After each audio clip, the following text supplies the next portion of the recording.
Op, op, op. Ito na, nakuha na.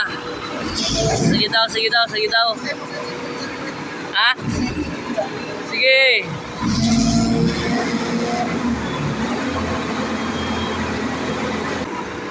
Loaded pa naman. Bali, ang naging ang naging problema natin, ito. Ayan, SW seatbelt. So, pag tumatayo ka, dapat hindi siya tutunog. Ngayon, kahit nakaupo ka na, tumutunog pa din siya. Nag-alarm pa din. So, ang mangyayari, hindi niya mawawala yung function ng boom up, boom down, pag ganon. Tapos, ang tinignan namin, so, nag-check muna kami dito sa likod, isa-isa namin kung may mga trouble. Tapos doon, naglinis kami ng mga solenoid. Tapos doon, yung boom up, boom down, naglinis din tayo.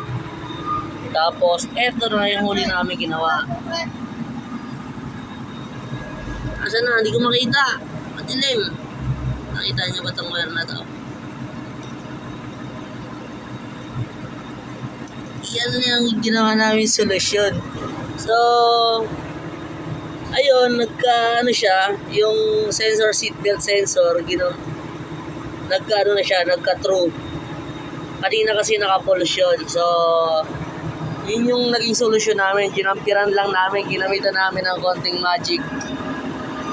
Kasi, anong oras na? Kanina umaga pa to, naka-breakdown. Nabutan na kami ng alas 9 ng gabi. So, yun lang. Hanggang sa muli!